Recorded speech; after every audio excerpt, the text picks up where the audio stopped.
யாருமே எதிர்பார்க்காத நேரத்துல இங்க ராமமூர்த்தி இறந்து போக ஒட்டுமொத்த குடும்பத்துக்கும் இது மிகப்பெரிய இழப்பா இருக்கு. அதை அவங்களால ஏத்துக்க முடியல, தாங்கிக்க முடியல, எல்லாருமே அழுக ஆரம்பிக்க. அது மட்டும் இல்லாம கோபியுமே அப்பா கிட்ட உட்காந்து ரொம்ப அழுகுறாங்க.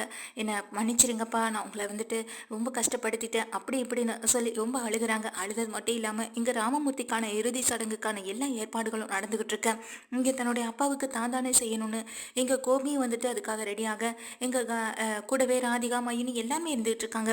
அப்போ அங்க வர எழில் செழியன் எல்லாருமே, நீங்க இதுக்காக இங்க வந்திருக்கீங்க, அதான் இங்க வந்ததுக்கும் பெத்ததுக்கும் நீங்க வந்தீங்க பாத்தீங்க, அதோட கிளம்புங்க. அதை விட்டுட்டு இங்க இறுதி சடங்குல இருந்து எல்லா காரியங்களையும் நீங்க தான் செய்ய முடிப்பீங்கன்னா அது எங்களால ஏத்துக்கவே முடியாதுன்னு சொல்ல, டேய் இந்த மாதிரி நேரத்துல என்ன பிரச்சனை பண்ணிட்டு இருக்காதீங்கடா, என்ன இருந்தாலும் அவர் என்னுடைய அப்பா அப்படின்னு சொல்லும்போது, அவர் உங்களுக்கு அப்பாவா இருக்கலாம், ஆனா அவரு உங்களை ஒரு மகனா கூட நினைச்சு பார்த்தது இல்லையே.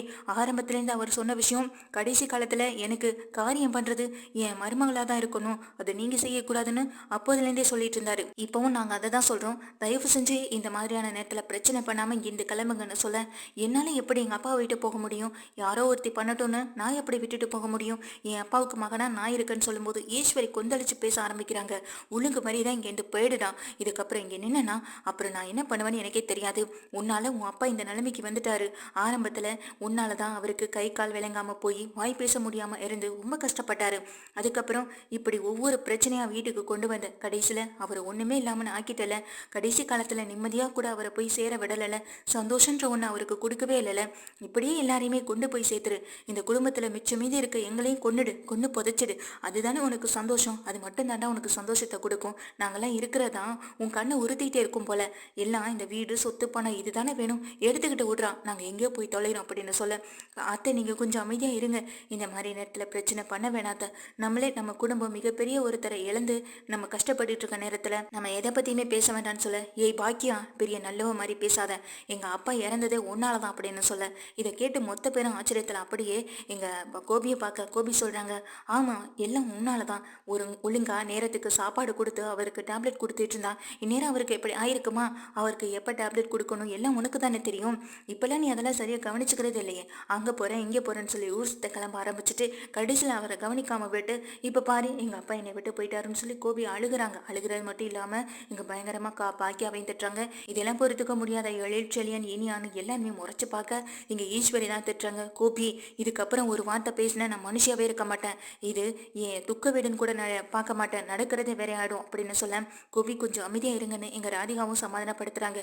எப்படி ராதிகா என்னால அமைதியா இருக்க முடியும், எங்க அப்பாவை இழந்து நின்றுட்டு இருக்கேன், எங்க அப்பாவுக்கு இவ எப்படி சடங்கு செய்யலாம், அதெல்லாம் இவ செய்யக்கூடாது, நான் தான் செய்வேன்னு இங்க விடாப்படியா கோபி நின்றுட்டு இருக்காங்க. எல்லாருமே இங்க சடங்குக்கு வந்தவங்க எல்லாருமே பார்த்துட்டு இருக்க, இந்த மாதிரி நேரத்துல பிரச்சனை பண்ணாதடா, ஒழுங்கா போயிடுடா அப்படின்னு சொல்லி எங்க ஈஸ்வரியும் திட்டுறாங்க. அப்படியே உன்னால போக முடியலன்னா என்னையும் கொண்டு போட்டுட்டு போ, அதுதான் உனக்கு சந்தோஷமா நிம்மதியா, என்னையும் கொன்னுடுறா கொன்னுடு, உங்க அப்பாவை கொன்ன மாதிரி என்னையும் கொன்னுடு அப்படின்னு சொல்லி ஈஸ்வரி சத்தம் போட, என்னம்மா நீங்க இப்படியெல்லாம் பேசுறீங்க, இப்பதான் யாருமே என்ன புரிஞ்சுக்க மாட்டீங்களே, நான் என்னதான் நீங்க திட்டினாலும் நீங்க வேணும்னு சொல்லி தேடி தேடி வரல, இப்போ நான் வச்சிருக்க அன்பு பாசத்தை புரிஞ்சுக்கோங்கம்மான்னு சொல்ல, ஏன் உன்னை யார் எங்களை தேடி வர சொன்னா, நாங்க கேட்டோமா, நீ வேண்டான்னு சொல்லி தான் தூரமா ஒதுக்கி வைக்கிறோம், அது புரியாம உன்னை யார் எங்களை தேடி வர சொன்னான்னு எங்க பாட்டியும் திட்டுறாங்க. இதை கேட்ட கோபி, நீங்க யார் என்ன சொன்னாலும் சரி எங்க அப்பாவுக்கான காரியத்தை நான் தான் செய்வேன்னு சொல்ல, எங்க பாக்கியா உடனே எழில்கிட்டையும் செல்லியன்கிட்டையும் சொல்றாங்க, இவர் இருந்தா கண்டிப்பா மாமாவோட ஆத்மா சாந்தி அடையாது, இங்க அவர் இறக்க போறதுக்கு முன்னாடி என்கிட்ட சொன்ன விஷயம் எல்லாமே இங்க நம்ம குடும்பத்துல இருக்கவங்க தான் செய்யணும், கோபி என்னுடைய சாவுக்கு கூட வரக்கூடாது, என் முகத்துல கூட முழிக்க கூடாதுன்னு சொன்னாரு. அப்படிப்பட்டவரை போனா போகுதே நீ உள்ளே விட்டது பெரிய தப்பு, இதுல இவர் பண்றதெல்லாம் பார்த்துக்கிட்டு என்னால இப்பயும் பொறுமையா இருக்க முடியாது, சகிச்சுட்டு இருக்க முடியாது அப்படின்னு சொல்ல, இதை கேட்ட எழில் என்னம்மா பண்ணணும் அப்படின்னு கேட்குறாங்க. பேசாம போலீஸ்க்கு ஃபோன் பண்ணிடு, அவங்க பார்த்துக்கட்டும், அப்பதான் நம்ம எதுவாக இருந்தாலும் செய்ய முடியும், யார் என்ன சொன்னாலும் அவர் அடங்க மாட்டாரு, அத்தை சொல்லியே கேட்காதவர் நீ எல்லாம் சொல்லி கேட்கவா போறாரு அப்படின்னு எங்க பாக்கியா சொல்ல, இதை கேட்ட எழில் செழியன், நீ சொல்றது தாமா சரி, தாத்தாவோட இங்க இறுதிச் சடங்கு நல்லபடியா முடியணும்னா கண்டிப்பா இருக்கக்கூடாது, தாத்தா ஆசைப்பட்ட மாதிரி அவருடைய ஆத்மா சாந்தி அடையணும்னா இவர் இங்க இருக்கவே கூடாது, என்ன சொன்னாலும் இவர் கேட்க மாட்டாரு, புத்தியும் வராதுமா, நான் போலீஸ்க்கு ஃபோன் பண்ணேன்னு செழியன் போலீஸ்க்கு ஃபோன் பண்ணிடுறாங்க. இங்க பயங்கரமா சத்தம் போட்டுட்டு இருக்காங்க. கோபியா நேரம் பார்த்து போலீஸ் வண்டி வர, எதுக்கு எதுக்கு இப்ப போலீஸ் வருது அப்படின்னு ரொம்ப ஆச்சரியத்தோட நின்றுட்டு இருக்க. போலீஸ் உள்ள வராங்க. உள்ள வரவங்க என்ன பிரச்சனைமான்னு கேட்க, இங்க பாருங்க சார், இந்த மாதிரி மாமா இறந்துட்டாரு, இந்த மாதிரி நேரத்துல இங்க பிரச்சனை பண்ணிட்டு இருக்காரு, மாமாவுக்கு ஆரம்பத்துல இருந்து இங்க இவரை பிடிக்கவும் பிடிக்காத ஆகவும் ஆகாது அப்படின்னு சொல்ல, இல்ல சார் இவ போய் சொல்றான், இந்த சடங்கெல்லாம் இவட நடத்தணுங்கிறதுக்காக போலீஸ் போலீஸ்க்கு ஃபோன் பண்ணி இப்போ உங்களை வர சொல்லியிருக்கான்னு சொல்ல எங்க உடனே ஈஸ்வரி சொல்கிறாங்க, இவன் என்னோட பையன்தான் சார், இவனால தான் இவர் இறந்ததுக்கு காரணமே இவன் தான், முழுக்க முழுக்க இவன் தான் காரணமே. இவனாலேயே மனசு உடைஞ்சி உடம்பு சரியில்லாமல் கொஞ்ச நாள் இருந்து இப்போ கொஞ்ச நாளாக தேறி வந்தார். நேற்று இவ பிறந்த நாள் பந்திர நேற்றுக்கு தான் பிறந்த நாளைக்கு வரேன்னு சொல்லிட்டு இவரை ஒரே அடியா மேலே அனுப்பிட்டான் சார், அனுப்பிட்டான் அப்படின்னு சொல்லி ரொம்ப அழுகிறாங்க. இதை பார்த்ததும் முதல்ல இவனை கூட்டிகிட்டு போங்க சார்னு சொல்லி இங்கே ஈஸ்வரி சத்தம் போட, வாங்க சார் முதல்ல இந்த இடத்த காலி பண்ணுங்க, இந்த மாதிரி நேரத்தில் இங்கே வந்து என்ன பிரச்சனை பண்ணிட்டு இருக்கீங்க, உங்கள் குடும்பத்தில் இருக்கவங்களே நீங்கள் வேண்டான்னு சொல்லி ஒதுக்கிட்டாங்க, அப்படி இருக்கப்போ நீங்கள் திரும்ப திரும்ப அந்த பிரச்சனை பண்ணுறது சரியில்லை, அப்புறம் நாங்கள் உங்கள் மேலே ஆக்ஷன் எடுக்க வேண்டியது இருக்கும், அப்புறம் உள்ளே கொண்டு கூட தயங்க மாட்டோம்னு சொல்ல இங்கே ராதிகா வந்துட்டு கோபியை பார்த்து சொல்கிறாங்க, இங்கே பாருங்க கோபி, இதுக்கப்புறம் பிரச்சனை வேணாம், அவங்களே வேண்டாம்னு சொல்லும்போது நீங்கள் போய் நிற்கிறது ரொம்ப பெரிய தப்பு, வாங்க போகலாம் அப்படின்னு சொல்லி இங்கே கோபியை வந்து கூப்பிடுறாங்க. என்னால் வர முடியாதுன்னு கோபி விடாப்படியா நிற்க வந்திருக்க போலீஸ் வந்துட்டு தரதரன்னு கோபியை இழுத்துட்டே போயிடுறாங்க. அதுக்கு பிறகு எங்கள் ராமமூர்த்திக்கான எல்லா சடங்கு சம்பிரதாயங்களும் முறைப்படி நல்லபடியாக முடியுது. இங்கே அதை கோபியால் ஏற்றுக்கவும் முடியலை, தாங்கிக்கவும் முடியலை, ரொம்ப அழுது புலம்பிக்கிட்டு இருக்காங்க வீட்டில். என் போலீஸை வச்சு காரியத்தை சாதிச்சிட்டோன்ற ஒரு எண்ணத்தில் இருக்கால, அவளை நான் சும்மா போய் விட மாட்டேன், என் அப்பா இறந்ததுக்கு முழுக்க காரணமே அவதான்னு சொல்லிட்டுட்டேன், சும்மா அதே சொல்லிட்டு இருக்காங்க கோபின்னு இங்கே ராதிகா கோவப்படுறாங்க.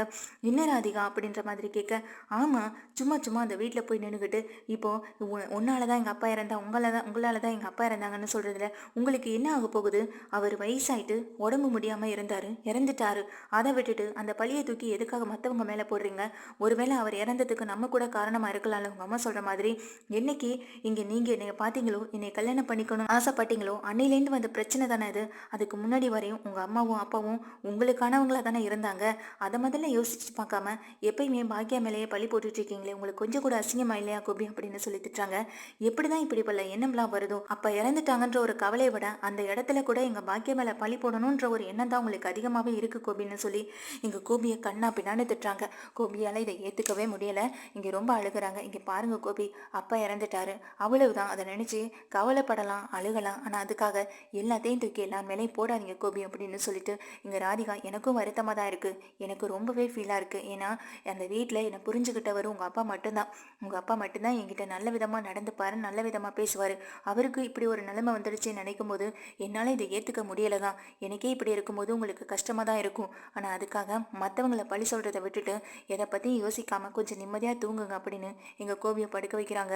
ஆனால் கோபிக்கு தான் ரொம்ப கஷ்டமாக இருக்குது, என்னால் எதுவுமே செய்ய முடியலைன்னு நினச்சி புலம்பி அழுதுகிட்டே தூங்கிட்டு இருக்கேன். அவங்க வீட்டில் இருக்க எல்லாருமே அழுதுட்டு இருக்காங்க, எல்லாருமே ஒன்று விடாமல் எல்லாரும் அழுகிறாங்க, ரொம்ப கவலையில் இருக்காங்க. இங்கே அவர் போன வருத்தத்தில் தாத்தாவுக்கு இப்படி ஒன்று ஆயிருக்கவே கூடாதுல்லடா, தாத்தா எதுக்குடா நம்மளை விட்டு போனார், தாத்தா நம்ம கூட இருந்திருந்தா நமக்கு நிம்மதியாக இருந்திருக்குல்ல, இந்த வீட்டில் எல்லாரையும் விட அவர் ரொம்ப சப்போர்ட் பண்ணுவார் இல்லைடா எனக்கு, அப்படிப்பட்டவர் எதுக்குடா விட்டுட்டு போனார், என் அப்பா இப்படி தான் என்னை விட்டுட்டு போனும்போது நான் ரொம்ப அழுதேன், ஆனால் அதை விட அதிகமாக என்னை அழுக வச்சுட்டு போயிட்டாருடா அப்படின்னு சொல்லி ரொம்ப அழுகிறாங்க. திரும்ப வந்துருங்கன்னு சொல்லி ரொம்ப அழுக. அப்போ தான் சொல்கிறாங்க, இங்கே நான் ஜெனிக்கு பையன் பிறந்தா தாத்தா பேரை தான் வைக்கணும் அப்படின்னு சொன்னது அப்போ தான் ஞாபகம் வருது, எல்லாமே கடவுளோட செயலாக இருக்குமோ அப்படின்ற மாதிரி இங்கே தாத்தா நினச்சி ரொம்ப ஃபீல் பண்ணிட்டு இருக்காங்க. ஈஸ்வரி, பாக்கியா, இனியா எல்லாருமே இருந்துட்டு இருக்க, எங்கள் செலியன், ஏழில்னு எல்லாருமே அழுதுட்டு தான் இருக்காங்க. ஒருத்தர் மாற்றி ஒருத்தர் ஆறுதலாகவும் தைரியமாகவும் சொல்லி பேசிக்கிட்டு இருக்கப்போ தான் இங்கே தாத்தா வீட்டில் இருந்தது, குழந்தைங்களோட விளையாடினது, இனியா கூட ஓடி பிடிச்சி விளையாண்டது, காலேஜுக்கு போனது, அழைக்க போனது, இப்படி எல்லா விஷயங்களும் அவங்க மைண்டுக்குள்ளே வந்து போயிட்டே இருக்கு. ஒன்று நினச்சி இவங்க ரொம்ப ஃபீல் பண்ணிகிட்டே இருக்காங்க. அவங்களால அவர் அவங்கள விட்டு போனதை ஏற்றுக்க கூட முடியலை, தாங்கிக்கவும் முடியலை. இனிமேல் அவர் இல்லாத இந்த வீட்டில் நான் எப்படி இருக்க போகிறேன் பாக்கியா, எல்லாம் அவனால தான், அவனை பெற்றதுக்கு இப்போ நான் இவரை இழந்து நிற்கிறேன், அவனுக்கு நான் சப்போர்ட் பண்ணி பேசினதுக்கு இன்றைக்கி மொத்தமாக அவரை இழந்து நிற்கிறேன், நான் பண்ண தப்பை நான் முழுமையாக உணர்ந்துட்டேன், ஆனால் இப்போ அவர் என் கூட இல்லைன்னு சொல்லி ஈஸ்வரி அழுக. இதெல்லாம் பார்த்து தாங்கிக்க முடியாத பாக்கியா வாய் விட்டு கதறி அழுக ஆரம்பிச்சிடறாங்க. கூடவே செல்வி, இனியான்னு எல்லாருமே அழுதுட்டு தான் இருக்காங்க. இங்கே அதே போல் இங்கே எல்லாரும் என்னை ஏமாற்றிட்டாங்க, நான் பண்ண வேண்டிய சடங்கை இங்கே பாக்கியா வச்சு செய்ய வச்சுட்டாங்களேன்னு அவர் ஒரு பக்கம் ஃபீல் பண்ணிட்டு இருக்காரு. ஆனால் கடைசியில் எங்கள் பாக்கியா நினச்சதான் நடந்தது, தாத்தாவுக்கு அவங்க தான் செய்யணும்னு எங்கள் தாத்தா ஆசைப்பட்ட மாதிரி அவங்க செஞ்சாங்க. கடைசியில் எங்கள் கோபி வந்துட்டு எதையுமே செய்ய முடியாமல் போயிடுச்சு.